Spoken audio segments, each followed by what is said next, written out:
Good morning student, आप पढ़ रहे हैं मेरे चैनल एस के स्टडी में करंट अफेयर। जैसा कि आपने थंबनेल में देखा होगा। ठीक है, तो आज की करंट अफेयर स्टार्ट करते हैं। आप लोग एक पेन एक कॉपी लेके बैठ जाइए। अगर आप लोगों को करंट अफेयर नोट करनी नहीं तो स्क्रीनशॉट आप क्या कर सकते हैं, ले सकते हो। ठीक है स्टूडेंट, तो आज की करंट अफेयर स्टार्ट करते हैं। सबसे पहला एक पुरस्कार के बारे में आप लोग बता देंगे। ठीक है, एक अवार्ड के बारे में थोड़ा सा ध्यान से पढ़िएगा। ये अपने इंडिया का नहीं, बाहर का है जी। बहुत ज़्यादा पेपर में पूछा जाता है। रेमन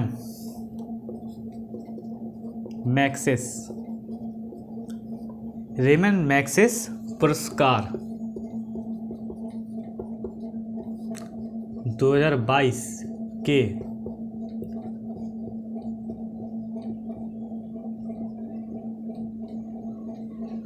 विजेताओं की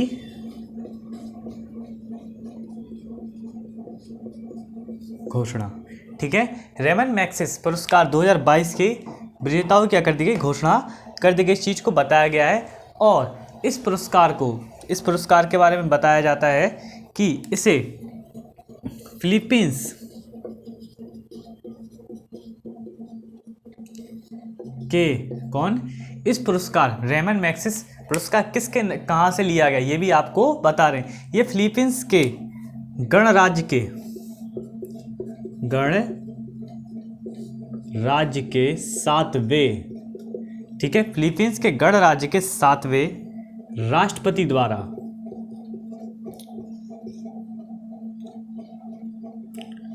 राष्ट्रपति के नाम पर रखा। ठीक है, ये कहाँ से लिया गया है, ये फिलीपींस के गणराज्य के 7वें राष्ट्रपति के नाम, जिनका क्या नाम था, रेमन मैग्सेस क्या था इनका नाम था। इन्हीं के नाम पर क्या किया गया, इसको रखा गया। इसे एक अच्छे नाम से, एक अच्छी अलग क्वालिटी के नाम से क्या किया जाता, वो किया जाता संबोधित। इसको किस टाइप से संबोधित किया जाता, इसको एशिया का, किसको, एशिया का नोबेल पुरस्कार कहा जाता है।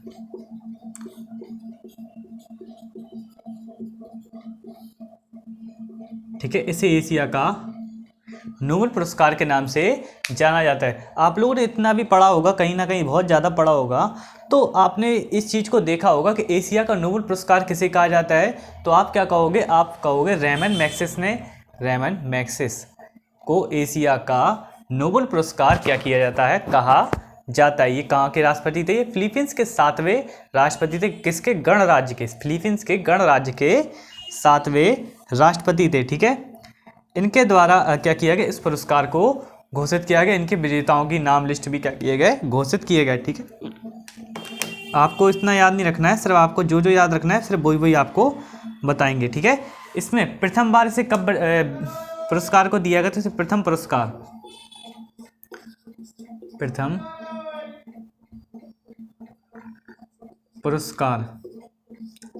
1958 में दिया गया था। ठीक है, इस बात का विशेष करके ध्यान रखिएगा कि नोबेल पुरस्कार आपसे कहा एशिया का नोबेल प्रथम बार कब दिया गया, तो आप कहोगे 1958 में दिया गया।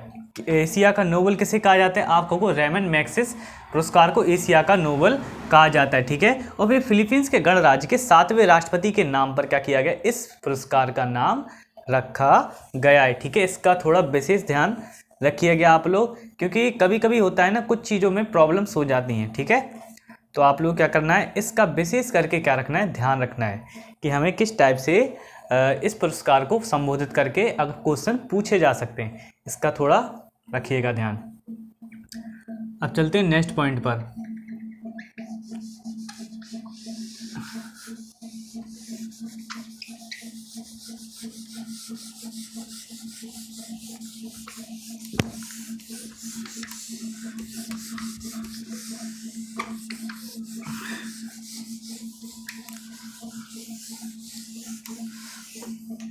ठीक है, नेक्स्ट पॉइंट क्या है, देखिए नेक्स्ट पॉइंट स्टार्ट हो गया। SEBI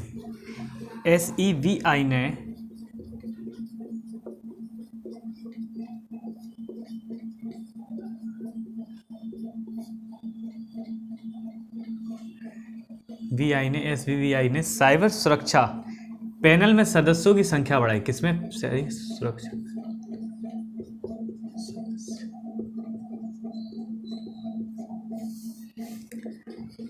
की संख्या।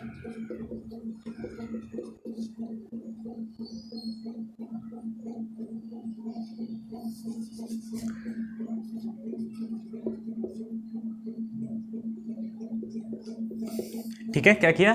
SEVI ने क्या किया? SEVI ने क्या किया? साइबर सुरक्षा पैनल में सदस्यों की संख्या को 6 कर दिया। पहले ये सदस्यों की संख्या 4 थी। साइबर सुरक्षा पैनल में क्या किया? जो सदस्य होते हैं, टीम वर्क होता है, तो उसके लिए क्या किया? इन्हें 2 सदस्य की संख्या को और बढ़ा दिया गया। ठीक है, इसका थोड़ा ध्यान रखिएगा। और ये किस वजह से किया गया, ये आपको थोड़ा बता देते हैं। ये क्या गया? पूंजी बाजार, पूंजी बाजार की सुरक्षा के उपायों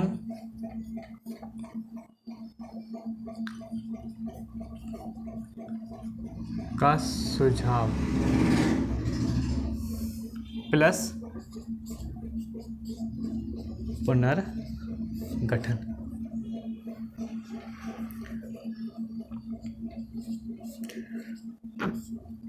क्या किया? पूंजी जो बाजार होता है, जैसे पूंजी बाजार क्या होता है आप लोगों को शायद पता होगा।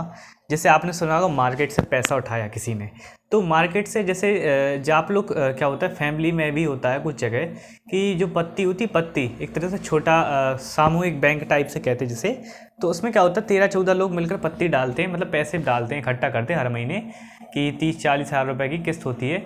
तो उस पर जो भी जिसको भी ज़रूरत होती है तो ब्याज के रूप में क्या करता है, उस पूरी किस्त को क्या कर लेता है, उठा लेता है। तो उसका क्या करता है, ब्याज भरता है 3 या 4-5% से जो भी ब्याज मिलता है, तो सब में बराबर हिस्सों में बांट दे। जैसे आपको 3 लाख रुपए चाहिए, तो आप कहोगे कि सर हमें 3 लाख रुपए चाहिए, 2-3 जगह बात करोगे तो वो लोग कहेंगे ठीक है हम आपको 3 लाख रुपए देंगे। ठीक है, मगर आप क्या करोगे, 4-5 लोगों से मिलकर इकट्ठा पैसा दोगे, तो पूंजी व्यापार। ऐसी मार्केट में लोग भी क्या करते हैं, पैसा लेते हैं। जैसे कि आपने कोई नई शॉप सूखी, आपका नई शॉप खोली और मार्केट में आपका अच्छा व्यवहार है और आप लोगों ने पहले से भी मार्केट में आप लोगों को जानते हैं, तो वहाँ से पैसा लेगे आप सभी से, तो सभी का पैसा धीरे धीरे करके चुकाओगे। ठीक है, या पूरा मार्केट मिलके आपको पैसा देगा।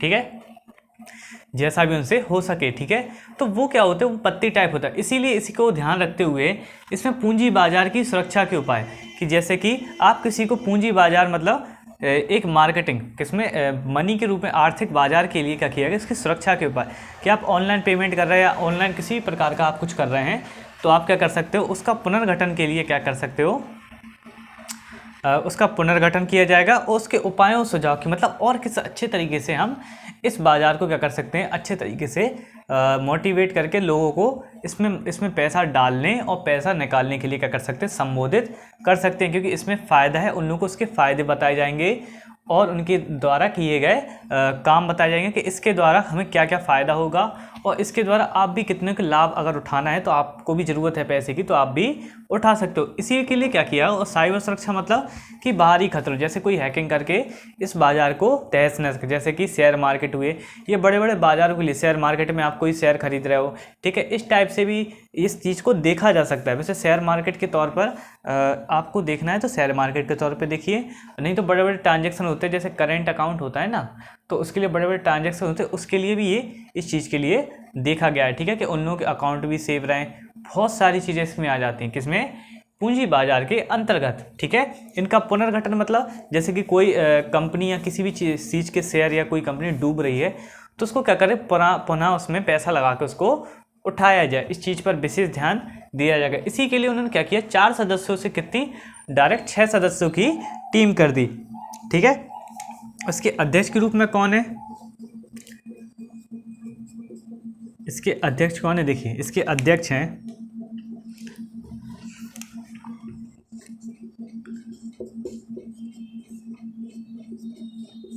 नवीन कुमार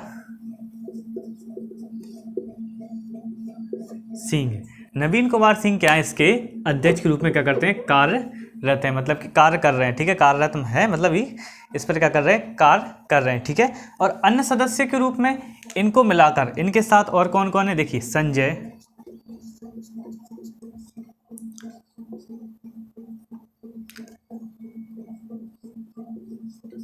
संजय बहाल, ठीक है, एच कृष्णमूर्ति,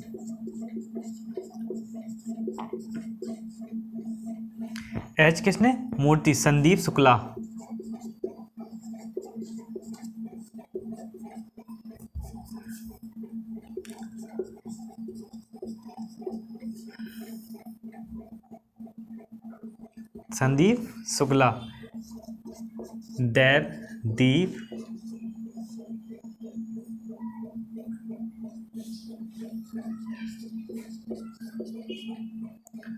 मुखोपाध्याय,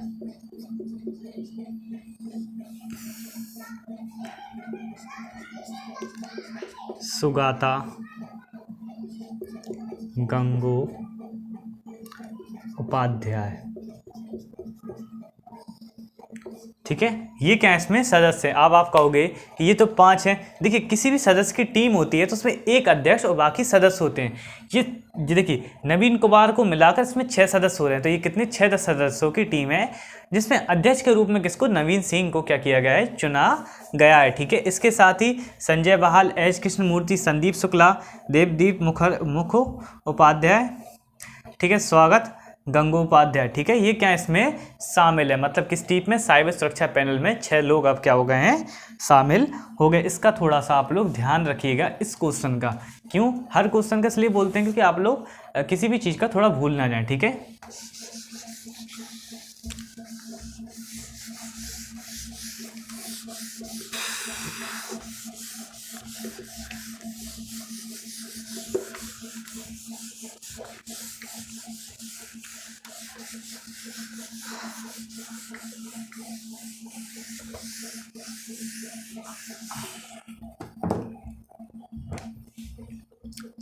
यूपी के लिए अच्छी सौगात, ठीक है, दिल्ली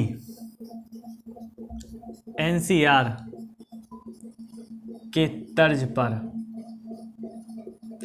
ठीक है, दिल्ली एनसीआर के तर्ज पर क्या करेगी यूपी सरकार, कौन, यूपी में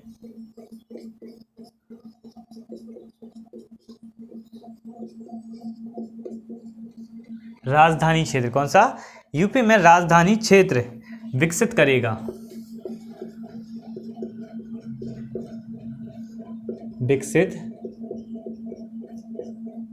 ठीक है।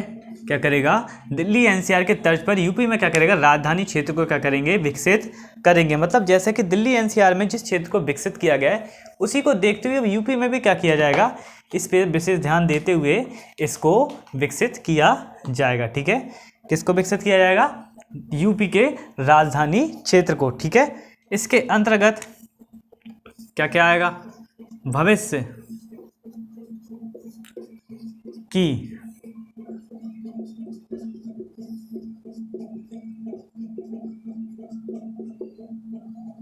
आवश्यकताओं को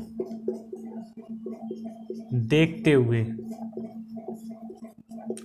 ठीक है, भविष्य की आवश्यकताओं को देखते हुए क्या किया जाएगा, यूपी के राजधानी क्षेत्र को विकसित किया जाएगा कि राजधानी किस तरह से और डेवलप होनी चाहिए भविष्य के लिए, कि भविष्य में किस प्रकार की चीज़ें क्या होंगी इस राजधानी के अंतर्गत हम क्या करेंगे, चलाएंगे, या संसाधन हुई या पॉपुलेशन हुई, किसी प्रकार की हर तर्ज को देखते हुए, भविष्य की तर्ज को देखते हुए क्या किया जाएगा, उसको डिजाइन किया जाएगा, उसको बनाया जाएगा, उसको मेडिटेट किया जाएगा, किसको, भविष्य की आवश्यकताओं को देखते हुए, ठीक है, किसको, नकलऊ को।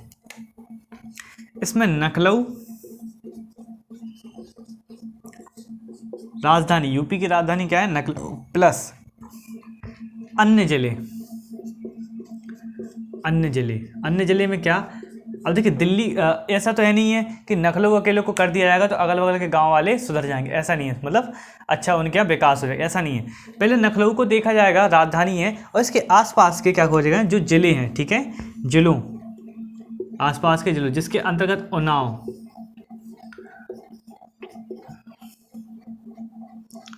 सीतापुर, उन्नाव, सीतापुर, रायबरेली। ठीक है,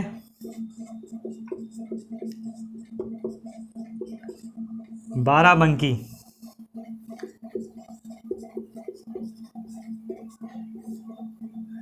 कानपुर। और इस क्षेत्र को, जैसे दिल्ली के क्षेत्र को एनसीआर, दिल्ली एनसीआर बोलते हैं, ऐसे ये यूपी में कौन सा एससीआर। ठीक है, ऐसी एनसीआर होगा। ठीक है, एससीआर के नाम से क्या किया जाएगा, पूरे उसमें जाना जाएगा। ठीक है, पूरे स्टेट में जाना जाएगा और पूरे स्टेट के बाहर पूरे देश में जाना जाएगा। किस नाम से जाना जाएगा, एससीआर। कौन से, एससीआर के नाम से क्या किया जाएगा, पूरे स्टेट में इस चीज़ को जाना जाएगा। किसको, दिल्ली के तर्ज पर रखा हुए इस हमारे राजधानी क्षेत्र को विकसित करेंगे, उसके तहत इसको इस नाम से जाना जाएगा। ठीक है, एससीआर में कौन कौन आएगा, लखनऊ आएगा, उन्नाव, सीतापुर, रायबरेली, बाराबंकी और कानपुर। ठीक है, इनको भी विकसित किया जाएगा भविष्य के तौर पर। इसके साथ यहाँ के राज्यपाल कौन है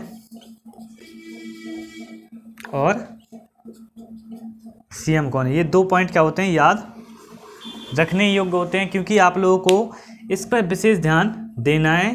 क्यों, क्योंकि अगर आपसे पूछ लिया जाए कि यूपी के राज्यपाल कौन है, तो आप क्या कहोगे कि हमें नहीं आता। ऐसा नहीं बोलना, अपन को ऐसा करना है कि यहाँ के राज्यपाल हैं आनंदीबेन पटेल, आनंदीबेन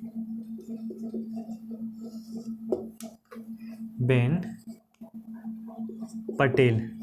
और सीएम को तो हमें लगता नहीं है कि कोई किसी को बताने की ज़रूरत है, क्योंकि सीएम को तो यहाँ पे सभी लोग जानते होंगे। कौन है, योगी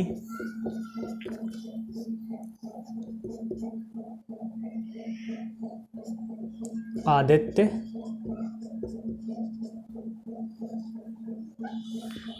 ठीक है, कौन है यहाँ के योगी आदित्यनाथ यहाँ के क्या हैं, सीएम के रूप में क्या होते हैं, जाने जाते हैं। ठीक है, तो अपन लोग क्या रखना है कि अब आने वाले समय में यूपी का भी जो क्या बोलते राजधानी है, वो भी क्या होगी, विकसित होगी। मतलब कि एक नए तर्ज के रूप में इसको देखा जाएगा, दुनिया इसमें क्या करेगी, एक नए तर्ज के रूप में पूरी दुनिया देखेगी कि यूपी में भी कितने विकास के तौर पर जाना जाता है। ठीक है, क्योंकि लखनऊ को भी बहुत ज़्यादा जानते, कानपुर में भी, कानपुर को लोग थोड़ा ऐसा समझते गांव है, मगर ऐसा नहीं है। नोएडा ही जैसा कानपुर था, मगर क्या करें, वहाँ पे नोएडा के सर्वाइवल नहीं कर पाए वहाँ पे कंपनियाँ, तो इस चक्कर में कानपुर में थोड़ा डेवलपमेंट कम है। ठीक है, मगर जो ऐसा भी है वहाँ पे बहुत अच्छे तरीके से आप लोग कभी घूमने जाइएगा।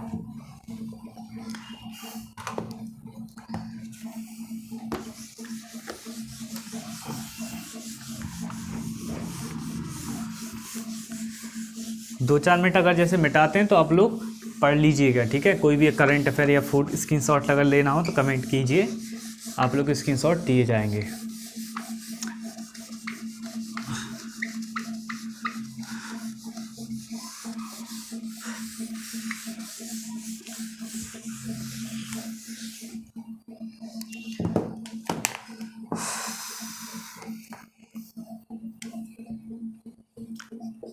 एससी के नए न्यायाधीश चुने। ठीक है, एससी मतलब सुप्रीम कोर्ट।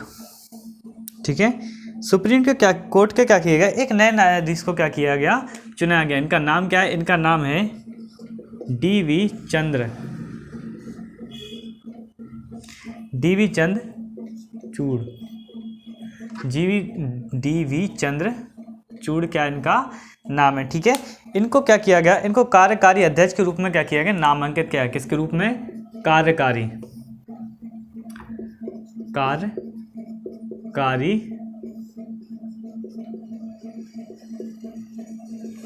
अध्यक्ष के रूप में क्या किया गया, इनको नामांकित किया गया। कि मतलब आप क्या करोगे, इसमें कार्यकारी एक अध्यक्ष के रूप में पद को क्या करोगे, ग्रहण करोगे। ठीक है, और ये किसके तहत आए, ये आए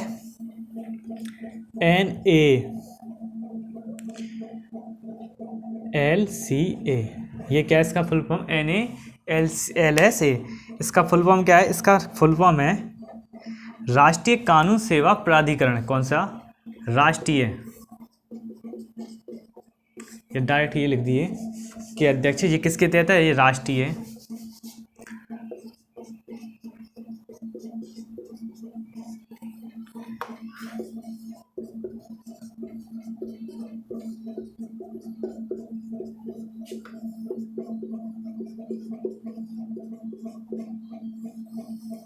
राष्ट्रीय कानून सेवा प्राधिकरण के तहत क्या किए गए, इनको चुना गया। किनको चुना गया, एससी के नए न्यायाधीश के रूप में डीवी चंद्र को क्या किया गया, चुना गया। ये 50वें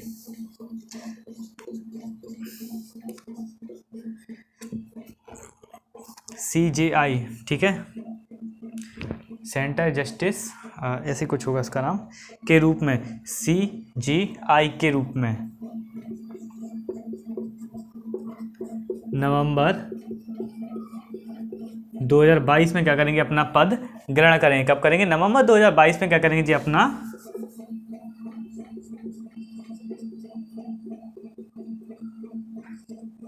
नवंबर 2022 में क्या करेंगे जी, अपना पद ग्रहण करेंगे। इससे पहले अभी जी और ये किनका स्थान ग्रहण करेंगे, ये करेंगे जैसे कोई भी न्यायाधीश यहाँ से जाएगा तो वहाँ से कोई ना कोई तो हटेगा, तो वहाँ से हटेंगे। इससे पहले मतलब इनके किसके, इससे इनसे पहले अभी कौन है, इनके इनसे पहले मुख्य न्यायाधीश कौन है, देखिए यू ललित। यू ललित क्या है यहाँ के, अभी क्या है, पहले मुख्य न्यायाधीश हैं, ठीक है, मतलब कि इनके जगह क्या होंगे, ये जाएंगे कौन से, डीवी चंद्र क्या होंगे, यू ललित की जगह क्या होंगे, ये उसकी जगह, उनकी जगह क्या होंगे, जाएंगे। इनका उद्देश्य क्या है, मतलब इस तरह से न्यायाधीशों को चेंज करे तो इनका उद्देश्य तो होगा, तो इनका उद्देश्य भी देखिए, इनका उद्देश्य है, ये ब्लैक पेन से लिख रहे हैं, इनका उद्देश्य है पात्र उम्मीदवारों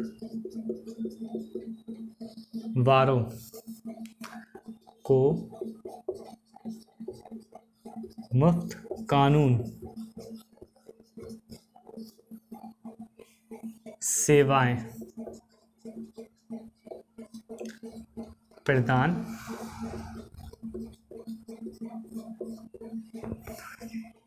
ठीक है, क्या, पात्र उम्मीदवारों को मुफ्त कानूनी सेवाएं क्या करना, प्रदान करना। अभी तक ऐसा कोई भी मतलब उसमें एससी में नहीं गया। देखिए कोई भी पूरी एससी में आज तक 5000 परिवारों के अलावा आज तक कोई भी उसमें SC SC high court supreme court इनमें कोई भी न्यायाधीश नहीं गया, ठीक है। उन 5000 परिवारों के अंतर्गत ही इन न्यायाधीशों को रखा गया, क्यों, उनकी जो भी सोच हो। मगर इसको अब चेंज किया गया, उसको देखा गया कि हम क्या करेंगे, नए पात्रों को क्या करेंगे, इसमें उम्मीद के रूप में देखते हुए उनको क्या करेंगे, जगह देंगे, ठीक है, जिससे कि ऐसा कोई बोलने वाला ना हो कि मतलब इन्हीं परिवारों से सिलेक्टेड लोग ही क्या करते हैं, इसमें राज करते हैं, ठीक है, एक तरीके से अपनी सत्ता संभाल रखे हैं, ठीक है। इसको थोड़ा विशेष करके ध्यान रखा गया, ठीक है। ये वाला पॉइंट भी क्या हो गया, हमारा कंप्लीट हो गया। स्क्रीनशॉट लेना है तो स्क्रीनशॉट ले लीजिए, नहीं लेना है तो कोई बात नहीं।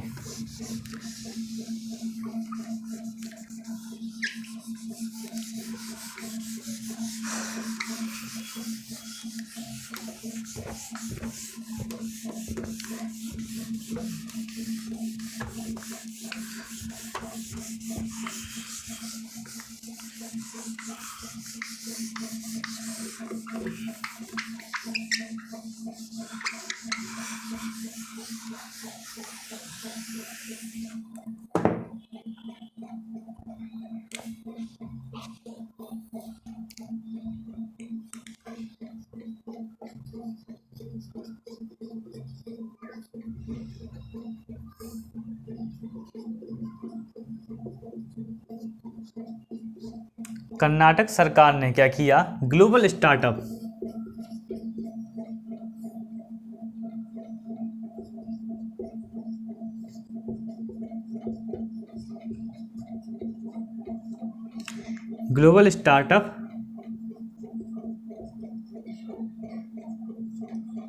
चैलेंज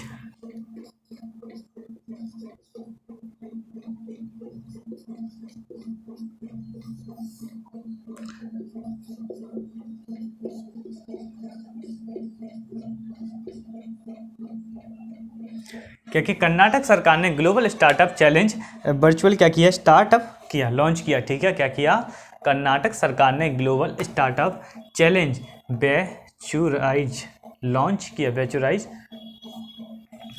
क्या किया, लॉन्च किया। इसका उद्देश्य क्या रखा गया, इन्होंने अपना उद्देश्य रखा कि इसमें क्या करेंगे हम,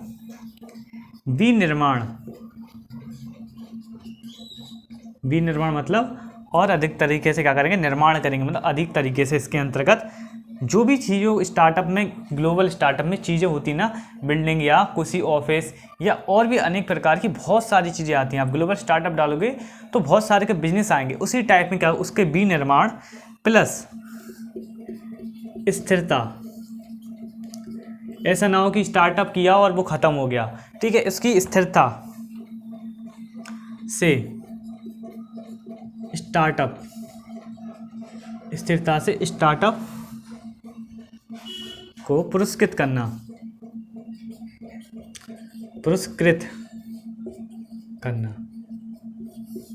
ठीक है।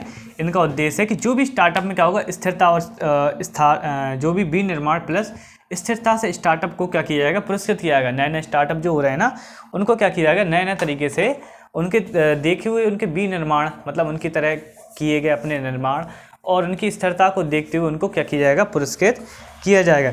इसके तहत जो भी इसके अंतर्गत विजेता बनेगा, ठीक है, जो भी आप लोग बिजनेस का भी सिलसिला हो तो इसके निर्माण इसी के अंतर्गत आता है। ठीक है, जो लोग आप लोग बिजनेस करते होंगे, आप लोग की फैमिली में से बहुत लोग, उनके लिए विजेताओं को, ठीक है, जो भी इसके अंतर्गत क्या होगा, विजेता बनेगा, उसको 1 लाख USD का नगद